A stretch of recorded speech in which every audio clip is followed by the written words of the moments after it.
Bismillah ar-Rahman ar-Rahim, salam alaikum wa rahmatullahi ta'ala wa barakatuhu. Que la paix soit avec vous, où que vous soyez et qui que vous soyez. Je suis toujours heureux d'enregistrer quelques petites pensées, quelques petites explications au point de vue pour avoir toujours cette relation entre vous et moi qui va renforcer les liens qui ont été perdus. Je souhaite que la paix vous englobe tous en tant que vous êtes, et à l'intérieur comme à l'extérieur. Sachez que ce monde dans lequel on vit n'est qu'illusion. Malgré qu'il y a des choses qui sont, comme diraient les autres, pragmatiques, de la matière qu'on touche et tout ça, ce n'est qu'illusion. Et ce qui reste, ce sont les choses qu'on ne voit pas, comme les liens. Une question m'a été posée par mon épouse. Mon épouse est toujours là, hein? Elle est en train de m'écouter. Elle rigole. Elle est toujours là pour entendre, en fait, en première ligne. Il y a des choses qu'elle arrive à comprendre, il y a des choses qu'elle n'arrive pas à comprendre, hein. C'est tout à fait normal, c'est le cas pour tout le monde, pour moi, pour tout le monde. Le souci, c'est qu'il y a des choses, comme par exemple l'histoire de l'UV. Et donc, elle n'arrive pas à savoir ce que c'est que l'UV. Bien. Simple. Explication simple. Il y a 3 sortes de matière que Dieu a créées. 3 éléments. L'ange, l'être humain et le djinn. Ce sont les 3 créatures qu'il a créées. Les animaux sont créés d'eau. Ils ne sont pas, considérés comme une création à part. Parce que les anges sont créés d'une matière, l'être humain est d'une matière, et le shaitan est d'une matière. Ah, shaitan, enfin, les djinns en général. Il y a aussi 3 autres matières.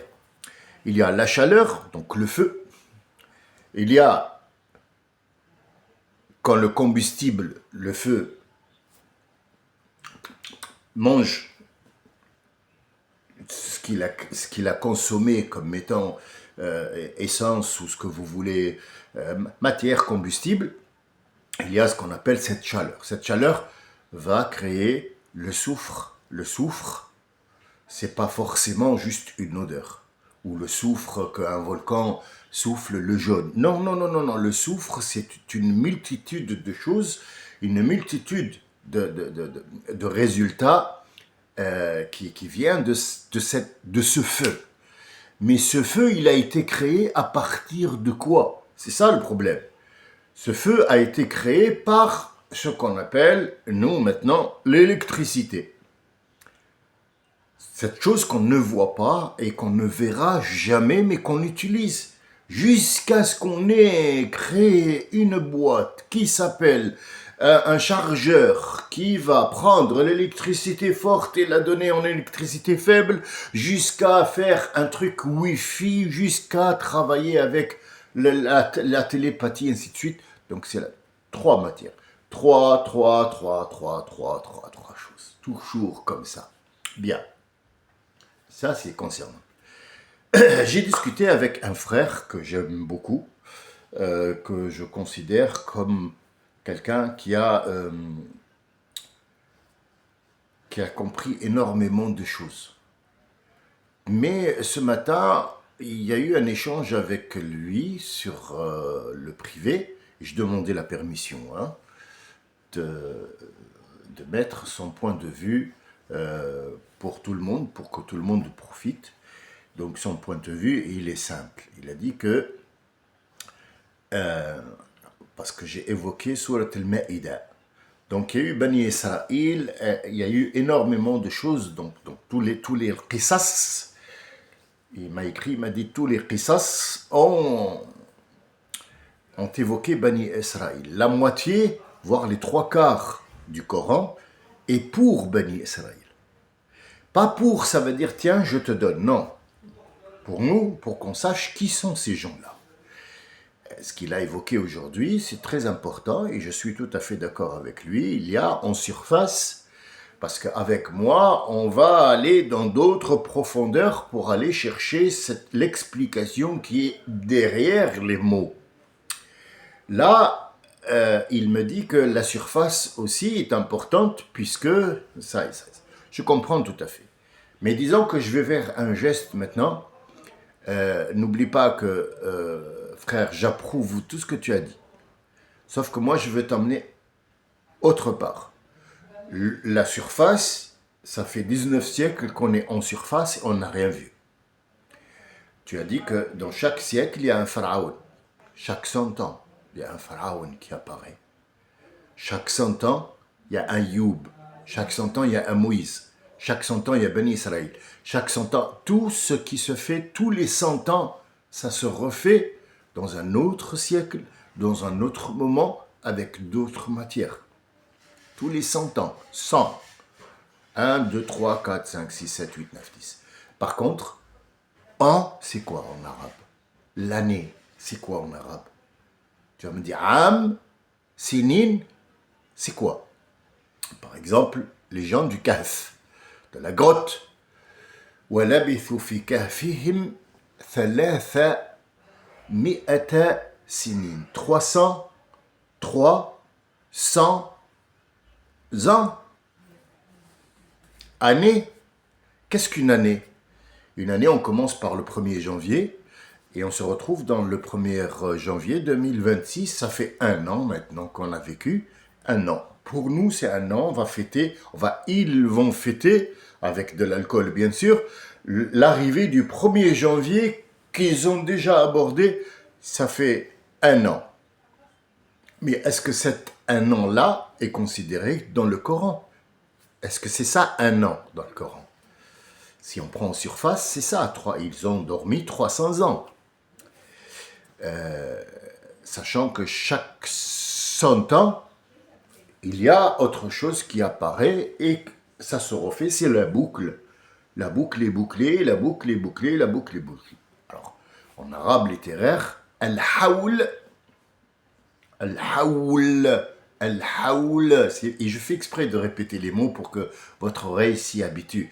Al-haoul, c'est du 1er janvier jusqu'au 1er autre janvier de l'année prochaine. Ça s'appelle haoul.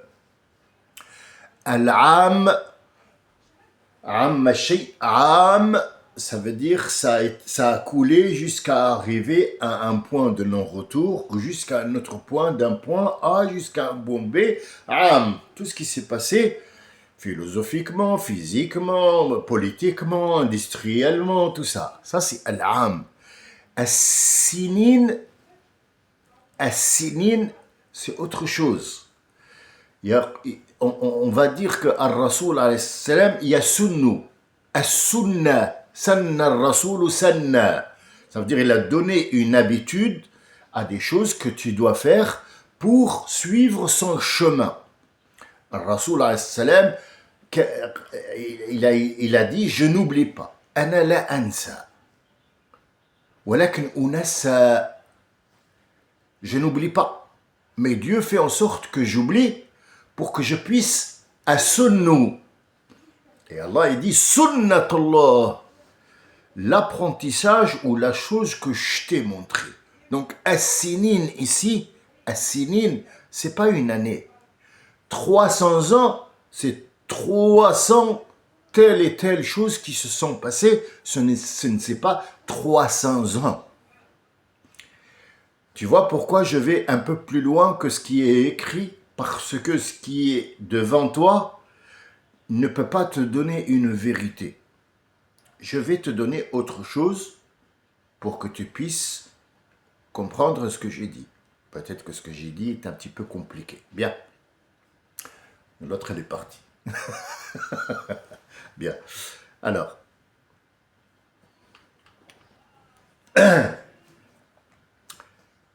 Je viens de faire un geste ici. J'ai enlevé les lunettes. Pourquoi?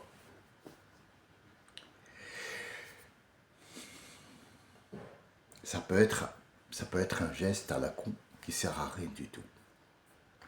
Mais est-ce qu'il y a un geste qui sert à rien? Est-ce qu'il y a un geste qui sert à rien? Si un geste ne sert à rien, c'est qu'il vient de quelque part. Et s'il sert à rien, c'est que le cerveau ne fonctionne pas. On n'est pas des genoux. D'accord? Si je me gratte la joue, c'est que ça m'a gratté. Je ne le gratte pas pour faire joli. Mais pourquoi j'ai enlevé les lunettes? La question qui se pose, est-ce que je vois sans lunettes? Est-ce que je suis myope? Est-ce que c'est les lunettes qui m'ont gêné? Et s'ils m'ont gêné et que je ne vois plus rien, et si je vois plus rien, il y a un problème. Est-ce que je pense à ce que je vois ou est-ce que je pense à ce que je dis? Et si j'ai enlevé les lunettes, c'est que les lunettes, quelque part, je n'en ai pas besoin. Alors pourquoi je porte des lunettes? Parfois, on est en train de conduire. J'espère que tu conduis, j'espère que vous conduisez tous pour que je puisse vous donner cet exemple. Parfois, on va faire un créneau. Tout simple, tout con, un créneau. Tu vas te garer quelque part. Et tu as la musique qui est ouverte ou la radio. Donc déjà, tu vas éteindre la radio parce que tu vas faire le créneau. La question est, qu'est-ce que cette musique, pourquoi elle t'a gêné pour faire ton créneau, sachant que le créneau, c'est des mouvements que tu fais pour reculer la voiture et la garer quelque part. En quoi la musique t'a gêné? Est-ce qu'elle t'a tenu la main? Pourquoi? C'est des questions. C'est des questions qui se posent. Pourquoi j'ai enlevé les lunettes? Et si j'en ai pas besoin et que je peux regarder sans lunettes, pourquoi je les ai enlevées? Pourquoi je les porte? Si j'en ai pas besoin, pourquoi je les porte? Quelqu'un qui porte des lunettes, la même chose, quand il va faire un créneau, alors il fait ça, il enlève les lunettes, il les met, puis il fait son créneau, et puis il les remet. La question que je pose, ces lunettes, il les porte pourquoi alors? Pour faire joli, pour faire zama, il est beau, je sais pas. Des questions comme ça. Si pour des gestes futiles, on se pose 1500 questions, comment ne pas se poser des questions sur le Coran? Comment ça se fait que Allah nous dit par exemple qu'il leur a dit allez, Dieu vous donne la terre promise, soi-disant, allez combattre les gens qui sont là-bas. Ce sont des gens qui sont durs, hein, c'est des géants. Bon, c'est pas géants, c'est pas non plus des géants, mais ce sont des gens qui sont forts corporellement et qui sont imbattables. Si vous voulez gagner cette terre, il faudrait bouger et aller combattre ces gens et reprendre votre bien avec le sueur de votre front. Ils ont dit non, va combattre toi et ton Dieu, et quand vous finissez, nous on rentre, on va y aller. Donc ils ont été maudits 40 ans, encore une fois, à errer dans le désert. Bien, ça c'est l'histoire. Mais est-ce que c'est une histoire? Tu as écrit Qasas. Tu as écrit Qasas. Le mot, je l'ai bien lu, il est Qasas. Tu l'as bien dit. Qasas, c'est une enquête. C'est pas une histoire. Une histoire, c'est une histoire élaborée. On dit voilà, Harry Potter, je sais pas quoi, il a pris la baguette, il a fait ça, et derrière, il y a des effets spéciaux, il y a machin. Mais El-Qasas, c'est une enquête. Il y a quelqu'un qui est mort, on va enquêter qui l'a tué, pourquoi. Il y a des choses qui sont camouflées, il faut le chercher. Si on prend le truc comme ça, qui nous est présenté sur un rapport, voilà, on a trouvé le gars, il est sain, mais on n'a pas trouvé de traces, donc affaire conclue, c'est bon. X-File, rangé, on ne sait pas qui l'a tué, on ne va pas non plus aller en Inde dire qui a tué. Non, il y a des enquêteurs qui vont enquêter, qui vont trouver des petits trucs, un petit poil, une empreinte, une parcelle d'empreinte, un truc qui ne va pas, l'enquêteur a vu qu'il y avait... Il a une intuition, donc tout ça fait en sorte que tu vas enquêter. Le Coran, c'est une enquête. Tu vas enquêter. Et si tu t'arrêtes à la surface, tu n'auras jamais le tueur. l'affaire ne sera jamais résolue. Il faut que tu ailles en deuxième, troisième, quatrième degré pour aller voir pourquoi. Pourquoi, quand il leur a promis la terre, pourquoi il leur a mis des gens qui sont musclés. Pourquoi? Alors tu vas me dire, ouais, parce qu'il faut absolument qu'ils prouvent que... Mais non, mais avant qu'ils prouvent qu'ils peuvent prendre la terre, qu'ils prouvent déjà qu'ils sont sur terre. Oui, eh oui, t'es sur terre. On est à Adam là. Adam, il est sorti de ce cocon-là et il doit prouver qu'il s'est trompé et qu'il doit absolument réparer ce qu'il a fait. Alors, est-ce qu'on va s'arrêter juste parce qu'ils ont erré 40 ans, parce qu'ils n'ont pas voulu aller... c'est léger. C'est très léger. Mais est-ce que c'est prenable? Oui. Oui, c'est avec ça qu'on vit. C'est avec ça qu'on vit. Mais disons que on va faire autre chose.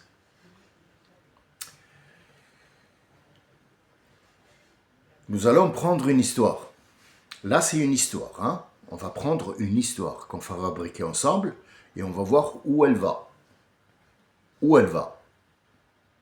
Vous allez comprendre pourquoi je mets autant de temps à expliquer un mot, parce que ce mot-là, il prend énormément de ramage et il va ensevelir tout un terrain à lui seul.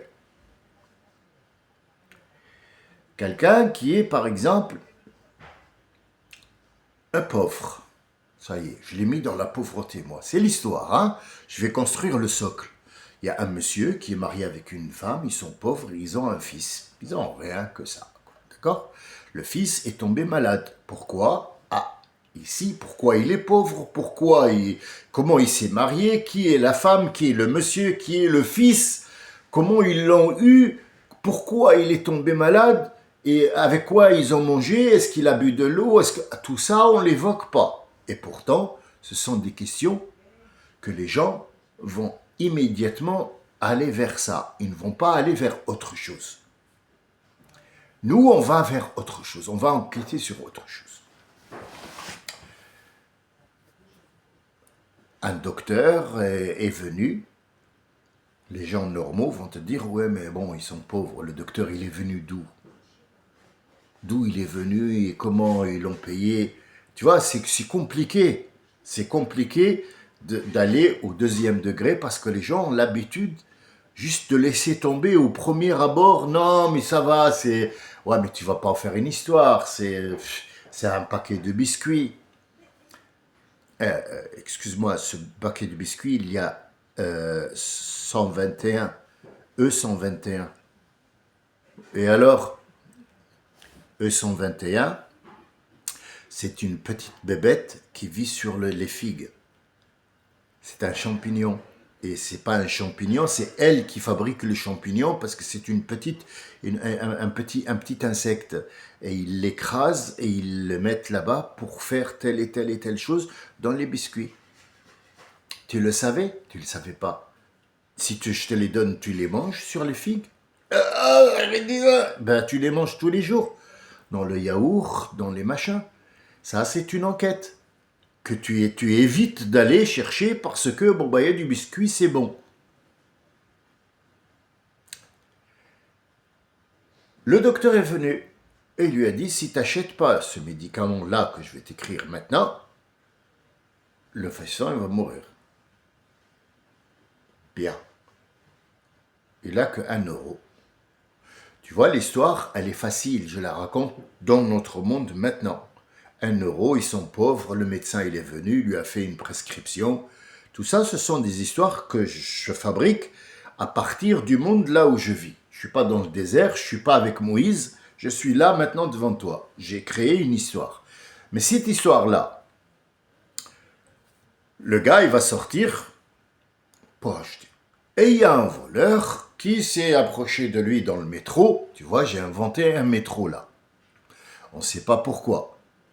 Peut-être que moi, je vis dans un monde où il y a des métros. Je ne peux pas inventer autre chose que le métro. Bien. Il va lui voler le euro. Quand il arrive à la pharmacie, Ah, il y a une pharmacie, je viens d'inventer une pharmacie là. Et il cherche, il n'a pas l'argent. S'il te plaît, donne-moi le médicament, j'ai pas d'argent. Le pharmacien lui donne pas. Donc le petit, il est mort. Tu vois, j'ai sauté des étapes. Parce que je fabrique pas un film, moi, je te raconte une histoire. Ici, on va enquêter sur une histoire qui a été créée.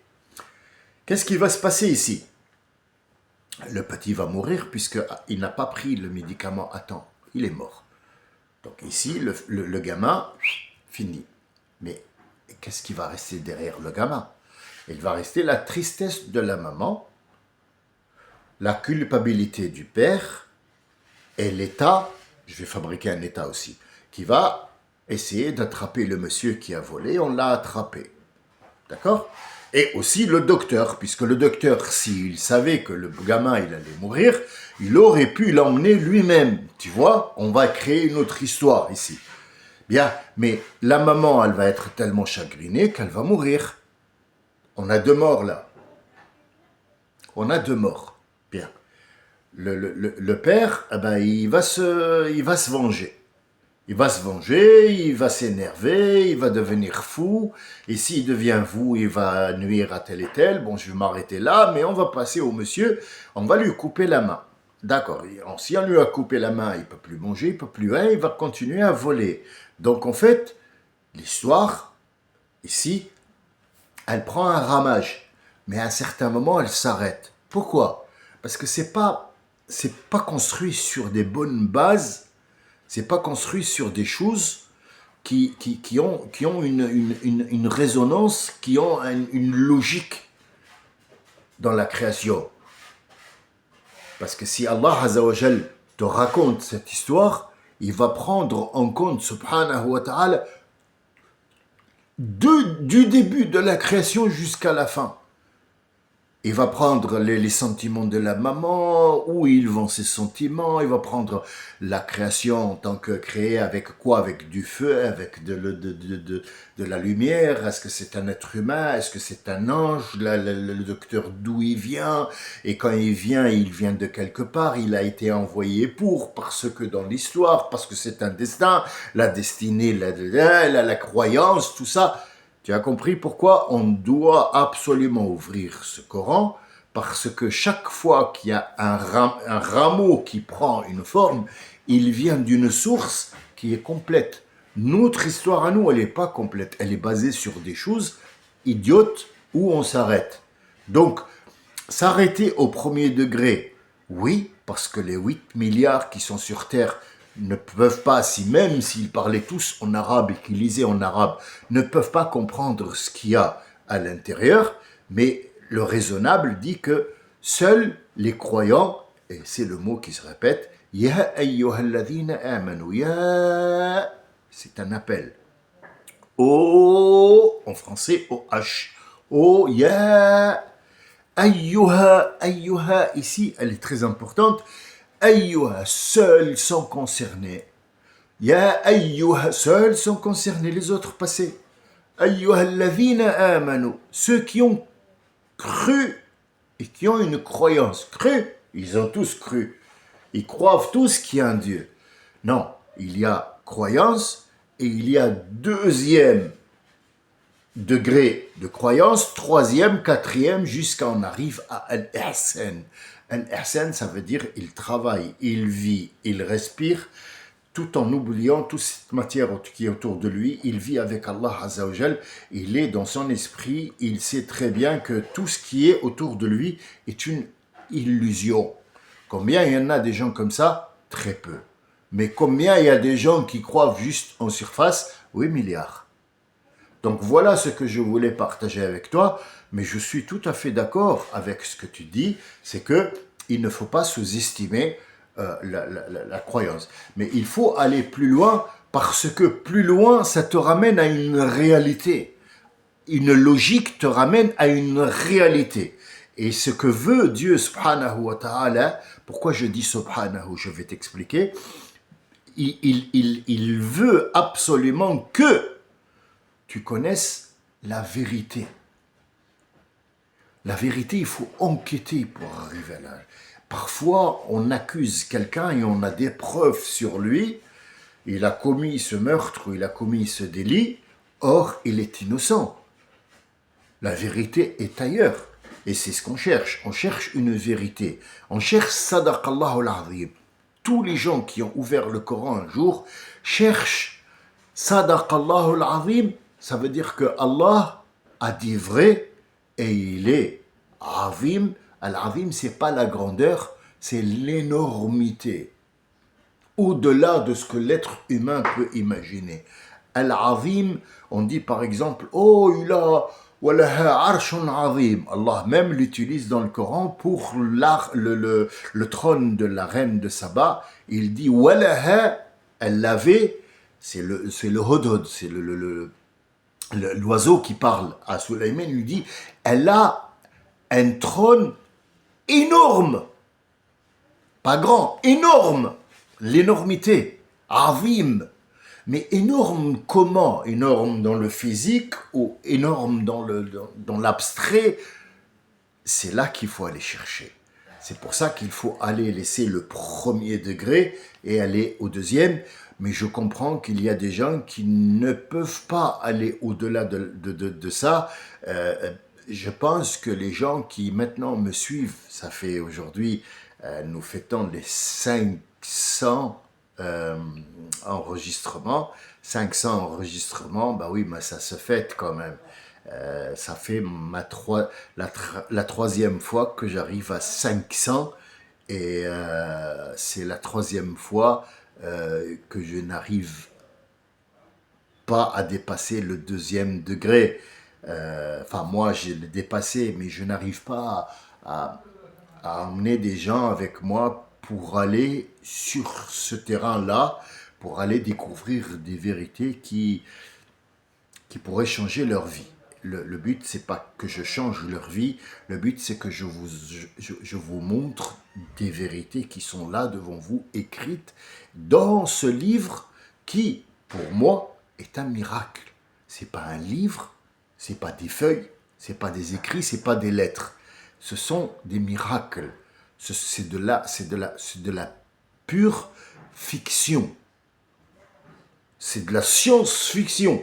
C'est de l'énormité dans l'au-delà. Ça veut dire quand on rentre dans ce livre, on est dans l'au-delà, au-delà de la matière, au-delà de la physique. Voilà ce que je voulais dire. Par contre, je reste aligné sur ce que tu as dit en premier degré.